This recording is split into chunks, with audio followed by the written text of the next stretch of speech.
PTI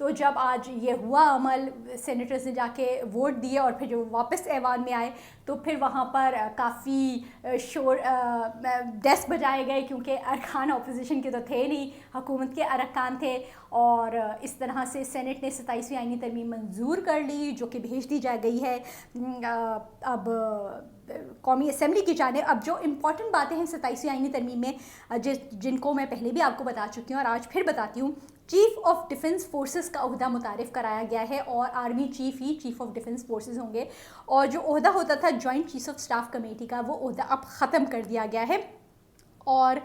فوج میں field marshal تو پہلے ہی تھا، لیکن اب اس کو آئین میں شامل کر دیا گیا ہے فیلڈ مارشل کے عہدے کو، اور ساتھ میں 2 نئے عہدے متعارف کرائے گئے ہیں، ان میں ہے مارشل آف ایئر فورس اور ایڈمرل آف فلیٹ۔ اچھا، یہ تینوں جو عہدے ہیں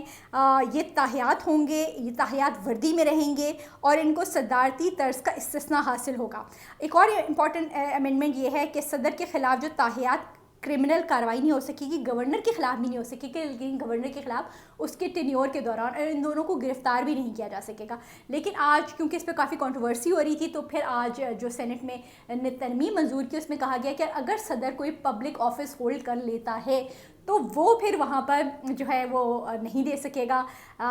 وہ اس کو پھر استثناء حاصل اس عرصے کے لیے نہیں ہوگا۔ اس کے ساتھ ساتھ آپ کو معلوم ہے کہ وفاقی آئینی عدالت قائم کر دی جائے گی، اور وفاقی آئینی عدالت جو ہے وہ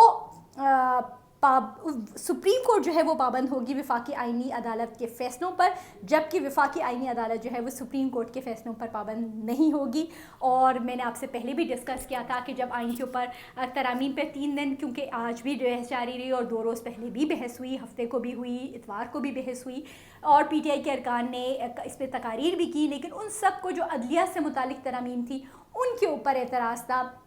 زیادہ تر اس 1-2 ارکان کے علاوہ 243 یعنی کہ جو آرم فورسز سے متعلق ترامیم کی گئی ہیں، اس پہ پی ٹی آئی کی جانب سے کوئی اعتراض نہیں آیا، کوئی تقریر سامنے نہیں آئی۔ سینیٹر فیصل جاوید نے تقریر کی، سینیٹر علی ظفر نے تقریر کی، سینیٹر حامد خان، اعظم سواتی، آپ کو معلوم ہے یہ سب پی ٹی آئی کے بہت اہم رہنما ہیں، لیکن ان میں سے کسی نے 243 پر بات نہیں کی تھی، جس پہ پرویز رشید نے پوائنٹ آؤٹ کرتے ہوئے کہا تھا کہ لگتا ہے کہ آپ ان سب تقاریر سے، جو ان سب باقی سب ترامیم سے اتفاق کرتے ہیں، اسپیشلی انہوں نے 243 کی طرف ہی پوائنٹ آؤٹ کیا تھا، اور صرف پی ٹی آئی کو اعتراض ہے جو آئینی ترمیم ہوئی ہے عدلیہ سے متعلق۔ تو یہ صورتحال تھی، 3 دن کافی گرما گرمی رہی، کافی ڈیبیٹ بھی ہوئی سینیٹ کے اندر، پی ٹی آئی والے ارکان نے تقاریر بھی کی، اس کے علاوہ حکومتی بینچز کی جانب سے بھی تقاریر ہوئیں۔ 3 دن کافی ہلا گلا رہا، پورے دن اجلاس ہوتے رہے، لیکن آئینی ترمیم جو تھی، پھر ایک کمیٹی بیٹھی ہوئی تھی، قائمہ کمیٹی قانون و انصاف، انہوں نے آئینی ترمیم کر لی، اور آج بالآخر سینٹ نے اب منظور کر لی ہے۔ قومی اسمبلی بھی اب چلی گئی ہے، قومی اسمبلی جو ہے وہ اس کو اب پاس کرنے کی، پہلے وہ بھی ڈیبیٹ کر رہے ہیں اس کے اوپر، لیکن سب سے دلچسپ بات یہ ہے کہ اکثر لوگ اگنور کر رہے ہوتے ہیں کہ سینٹ میں کیا ہو رہا ہے۔ سینٹ میں تو کچھ نہیں ہوتا، لیکن ہمیشہ ہمارے ملک میں ہیپننگ چیزیں سینٹ میں ہوتی ہیں۔ آپ کو یاد ہے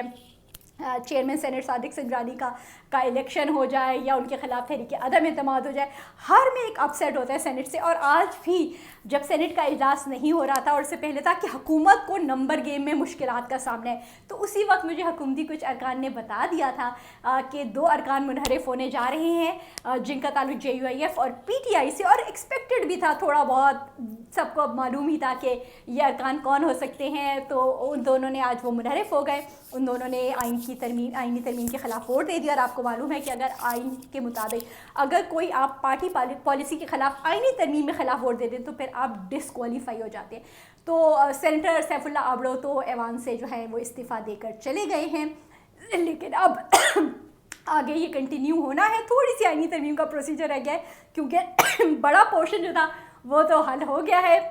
2/3 میجورٹی سے سینٹ نے منظور کر لیا ہے، لیکن اب قومی اسمبلی نے بھی منظوری دے رہی ہے، وہاں پہ ان کو ایک اچھی سیف میجورٹی حاصل ہے۔ دیکھنا ہے قومی اسمبلی میں کوئی مزیدار ہیپننگ ہو کہ نہیں، لیکن وہاں پہ کوئی ایکسپیکٹڈ کچھ بھی نہیں ہے، کیونکہ جو سارا ہلا گلا اور میلہ تھا وہ سینٹ نے لوٹا ہے، اور سینٹ نے آج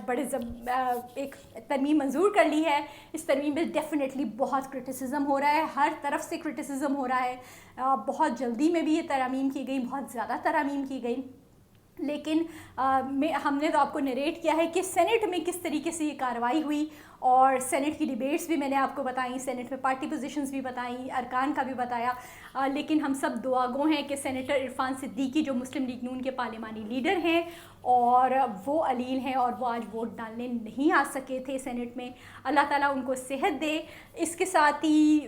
میں اپنا ویلاگ اب ختم کرتی ہوں. اب دیکھتے ہیں اگلا انٹرسٹنگ ٹاپک کیا ہوگا جس پہ ہم آپ سے بات کریں گے, کیونکہ ابھی قومی اسمبلی کے تھوڑے مراحل باقی ہیں سینٹ آئینی ترمیم کے, 27ویں آئینی ترمیم کے.